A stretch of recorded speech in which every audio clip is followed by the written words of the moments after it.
Dans le prochain épisode de Demain nous appartient, Aurore fait une découverte troublante dans le passé de William. Jack affronte les souvenirs de son passé. La gaffe de Marianne engendre de lourdes conséquences. Attention, les paragraphes qui suivent contiennent des spoilers sur l'épisode de Demain nous appartient diffusé demain soir sur TF1. Si vous préférez ne rien savoir, ne lisez pas la suite. Mercredi 17 juillet dans Demain nous appartient. Aurore découvre que Caroline est l'ex de William avant de partir travailler. William s'assure que Caroline Leblanc, qu'il cache chez lui, va bien. Cette dernière réussit à tenir grâce aux anxiolytiques. Elle remercie d'ailleurs William de prendre autant de risques pour la protéger en ayant simulé sa mort, puis en la cachant chez lui.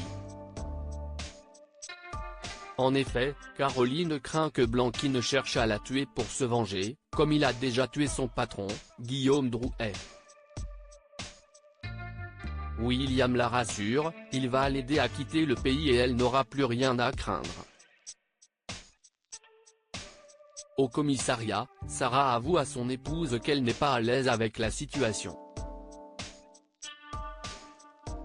Roxane, quant à elle, se sent redevable envers Aurore et accepte de lui laisser du temps pour éclaircir la situation par rapport à William. En parallèle, Martin les informe que Blanqui va être relâché de sa garde à vue car les voisins ont corroboré son alibi selon lequel il était avec sa mère au moment des meurtres. Le commandant de police suppose donc que le vrai meurtrier est derrière l'appel anonyme qui a dénoncé Blanqui. De son côté, Manon appelle son père afin de l'informer que Blanqui a été relâché. Une fois chez lui, William prévient Caroline, qui se met à paniquer.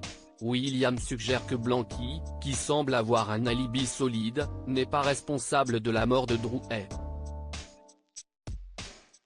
Caroline craint alors que William la laisse tomber. Mais il la rassure et la calme en lui promettant qu'il ira chercher ses faux papiers pour qu'elle quitte le pays. Au commissariat, Martin met la pression à ses équipes sur les images de vidéosurveillance du cybercafé d'où est parti l'appel anonyme ayant dénoncé Drouet. Mais Aurore réclame encore du temps car elle ne peut pas croire que William soit le vrai meurtrier de cette affaire. Au contraire, elle sait qu'il est capable de se mettre en danger pour sauver quelqu'un d'autre et émet l'hypothèse qu'il est victime de chantage par le véritable assassin. Sarah propose de rétroborner son téléphone pour vérifier. Mais elle ne remarque aucun déplacement suspect. Roxane, quant à elle, s'est aperçue que Drouet était un parieur compulsif et que Caroline avait vécu à Paris à l'automne 1997. Aurore se souvient que William y faisait son internat cette année-là. Pendant ce temps, Caroline prépare à dîner pour elle et William. Elle a reproduit une recette qu'ils avaient l'habitude de manger ensemble dans le restaurant chinois préféré du 13e arrondissement de Paris. Soudain, on sonne à la porte. Tandis que Caroline se cache, William va ouvrir à Soisic, venu prendre des nouvelles de son collègue. Pour la faire partir, ce dernier prétend souffrir d'une migraine. Au commissariat, Aurore reçoit des documents concernant Caroline Leblanc. Elle consulte notamment son assurance habitation à l'époque où elle vivait à Paris. Aurore alerte Sarah car deux noms y sont inscrits, celui de Caroline et celui de William. Aurore comprend donc qu'ils étaient ensemble à l'époque. Aaron apprend les plans de Lisa pour Berlin. Lisa retrouve Victoire à l'hôpital où celle-ci lui a donné rendez-vous en urgence. Sans se douter que Marianne entend toute leur conversation depuis une table voisine, Victoire révèle à sa cousine Caronne l'intention de la demander en mariage pour fêter leur 1 an de relation de couple et qu'il serait temps qu'elle parle avec lui de Berlin. Un peu plus tard, en croisant Aaron dans un couloir, Marianne en profite pour le féliciter pour ses fiançailles. Elle ajoute qu'elle aurait toutefois aimé savoir plus tôt qu'il allait déménager en Allemagne avec sa fiancée afin qu'elle puisse lui trouver un remplaçant. Aaron tombe de haut point pendant ce temps. Amel retrouve Adam à la paillote et lui annonce qu'elle a été prise à l'université d'art à Berlin. Le jeune homme est ravi pour elle, envisageant déjà une relation à distance où il irait la voir là-bas souvent.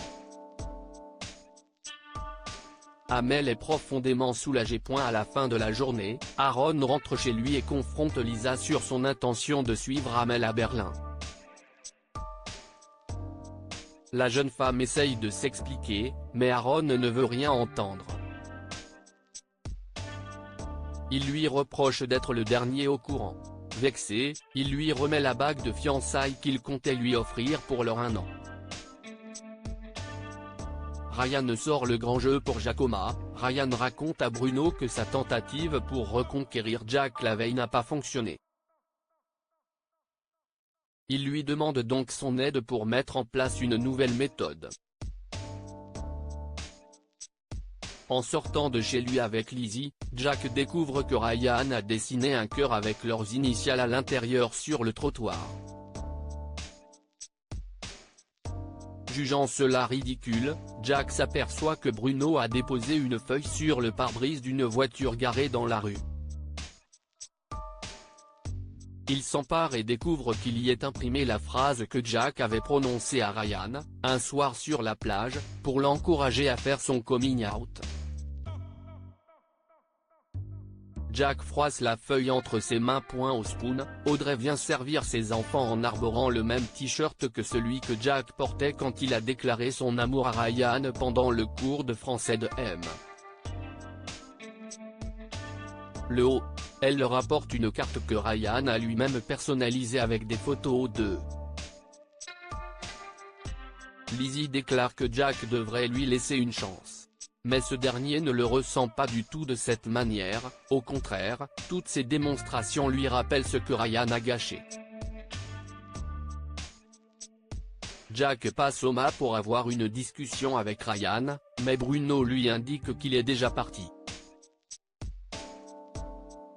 Ce dernier le retient pour lui affirmer que Ryan l'aime sincèrement et qu'il a vraiment envie de se faire pardonner.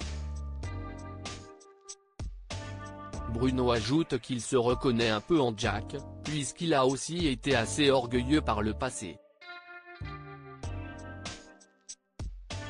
Il l'incite toutefois à se rappeler que l'amour est rare et qu'il faut toujours essayer de réparer les choses au lieu de les abandonner. En rentrant, Jack découvre que Ryan l'attend devant chez lui.